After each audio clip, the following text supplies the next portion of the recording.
What's going on today, guys? Welcome back to the channel. On today's episode of Breakdowns with Brian, we are going to be going over this 14.4 3/8 Snap-on Impact. It currently goes for $307.08 on the Snap-on website, and I will say up front that this is not the new brushless one. The new brushless one will have it'll say brushless right here, and of course it goes for a little bit more because it has a little bit more output torque in it. I'm doing this one because anyone that's a mechanic probably has this one instead of the new one, if not the new one as well. Like I said, this one does 120 foot-pounds. I believe the new one does 150 foot-pounds. Unfortunately, this one here only gets a 1-year warranty, and it's made in China as it states on the website. So unfortunately, you got to pay over $300 just for the tool itself, and you don't even get American-made like Snap-on claims that they would like all of their stuff to be. But we're going to be measuring the amount of input torque and the amount of output torque, and this will be real world torque. It's not, we don't have a like a press where you put this on there and you torque it, and then you can see like on the Torque Chest channel they do a really good job. But this is like real world torque here, where we are going to put this in. We're going to torque it down. We're going to start at 100, or we're going to start at 50 foot-pounds, and then we are going to go up from there, and then we'll get to the second test after that. So we'll put them in just a little bit, and what we'll do, just to speed it up a bit, we're going to be using the Snap-on 3/8 torque wrench, and I've got a review on this if you'd like to see it as well. We'll start the left one here out at 50. And we got 50.3, and we'll bump it up to 55 just to make it a little shorter video. We'll do 2 at once, and 56, so just a little bit over. We'll use the same 10, we got a 12 millimeter 3/8, and we'll see if we can do this. So the left one is at 50 foot-pounds, and that one broke it, no issues. And the right one was at 55. It took just a little bit longer, but it broke it free, no issues. So we'll start the left one out at 60. So 61. We'll start the right one out at 65. And 66, so just above the two. No issue, no issue.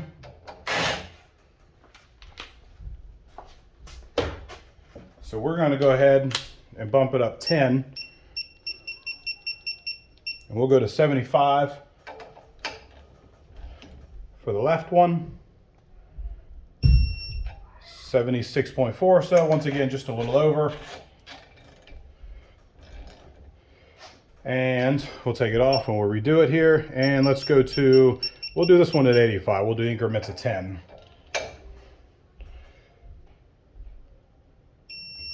$75.4. So 75, no issue.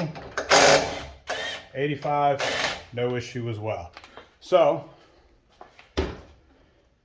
we'll bump it up again, and let's just go to 100.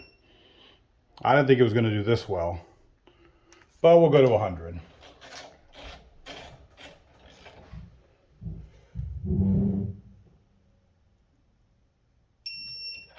$100.7, and we'll bump this one up to 100.5.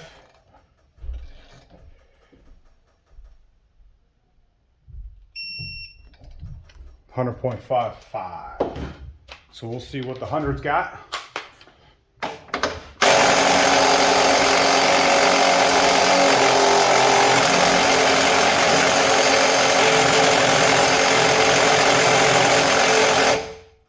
All right, now what I normally do, if you've watched any of the other videos, I normally leave it on for about 5 or 7 seconds.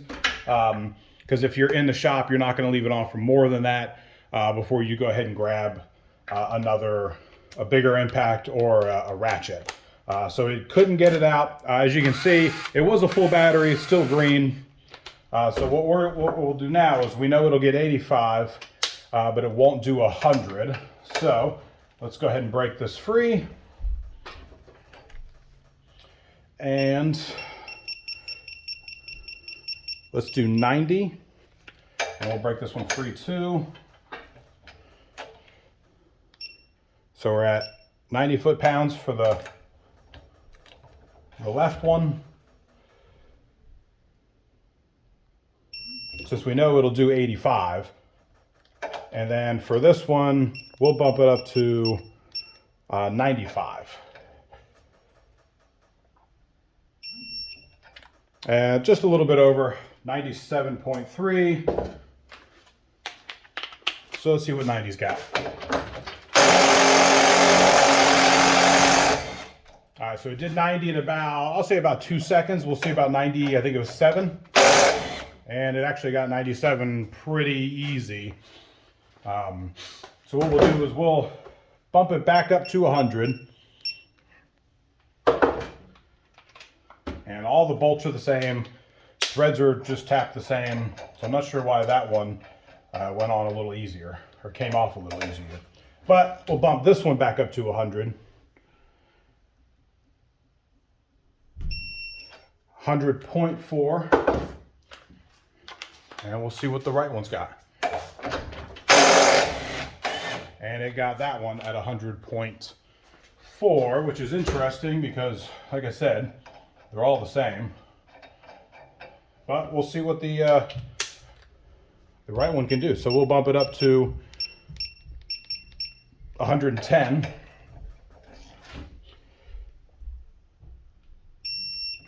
So 111 for that one.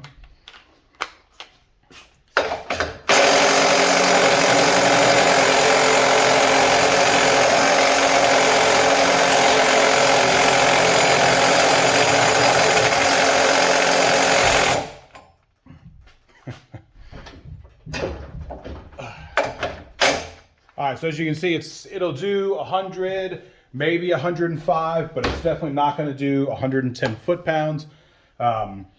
The one thing that I do like about the Snap-on, like I said in my other videos, that my favorite tool was the Milwaukee 3/8 Impact, because it was a nice, short, and stubby. It is a little fatter than this one.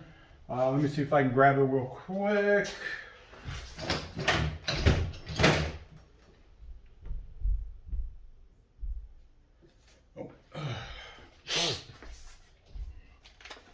All right, so here's the comparison test between the two.